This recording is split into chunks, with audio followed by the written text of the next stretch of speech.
Love evergreen. Thyagaraja Bhagavathar காலத்தில் ஆரம்பித்து அனிருத் அவர்களுடைய காலம் வரைக்கும் லவ்ங்கிறது வந்து எப்போவுமே எவர்கிரீனாக இருக்கிறது. அந்த காலத்துலலாம் லவ் ரொம்ப நல்லா இருந்துச்சுப்பா. இந்த காலத்தில் இந்த ஜென்சி பசங்க லவ்வே சரியில்லைப்பா அவனுங்க அப்படிலாம் கிடையவே கிடையாது. எல்லா காலத்துலேயும் லவ்ங்கிறது பியூர். லவ் பண்ணுற பசங்களாகட்டும், லவ் பண்ணுற பொண்ணுங்களாகட்டும், உண்மையாக ஒரு பார்ட்னர் கிடச்சிட்டா அவங்களுக்காக என்ன எக்ஸ்ட்ரீமுக்கும் போவாங்க, என்ன வேணாலும் செய்வாங்க.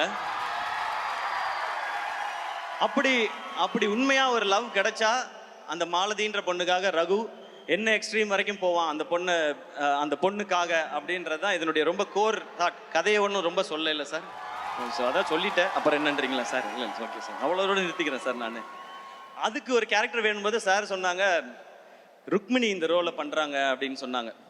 ஏன்னா அந்த லவ்ன்றது அந்த அந்த அந்த ஹீரோயினையோ அந்த பொண்ணையோ நமக்கு ரொம்ப பிடிக்கணும். ஏன்னா ரியல் லைஃப்பில் பார்த்தீங்கன்னா ஒரு பையன் தான் ஹீரோவாக உணர்றதே ஒரு பொண்ணு அந்த பையனை திரும்பி பார்க்கும்போது தான். அந்த பொண்ணு அவனை லவ் பண்ணும்போது தான் அவன் தான் ஒரு ஹீரோன்னு நினச்சி இருப்பான் அவன். அதுவும் ஒரு பொண்ணு காலத்துக்கும் நான் உன் கூடயே வரேன்னு கையை பிடிச்சிட்டான்னா அவன் சூப்பர் ஹீரோ தான் அது. ஸோ அப்படி ஒரு கேரக்டர் ஒரு பொண்ணு இருக்கணும்னா அதுக்கு ருக்மிணின்னு சொல்லும்போது நான் அந்த டைம் தான் சப்தசாகரதா செல்லோ பார்த்துருந்தேன். கரெக்டாக சொல்கிறேன்னா ஓகே, அதோட சைடியே பார்த்துருந்தேன் நான்.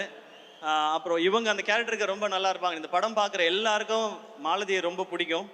அவங்கள பார்த்தா இந்த பொண்ணுக்காக என்ன வேணால் செய்யலான்னு தோணும்.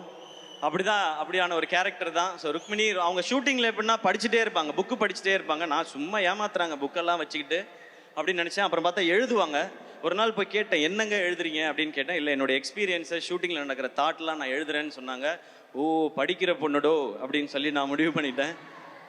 நீங்கள் காலேஜ்லலாம் பார்த்துருப்பீங்க, ஒரு பொண்ணு எல்லா இடத்துலையும் படிக்கும். பஸ்ஸில் படிக்கும், பஸ் ஸ்டாப்பில் படிக்கும், எல்லா இடத்துலையும் படிச்சுக்கிட்டே இருக்கும். இசிஇ ட்ரிபிள் இ பொண்ணுங்கள்லாம் இருப்பாங்க, அவங்களாம் எப்போ பார்த்தாலும் படிச்சுக்கிட்டே இருப்பாங்க. அந்த மாதிரி தான் அவங்க தான். ஆனால் பர்ஃபார்ம் பண்ணுவாங்க அந்த மாதிரி. அவங்களும் அந்த மாதிரி பர்ஃபார்ம் பண்ணியிருக்காங்க. Very happy to work with you.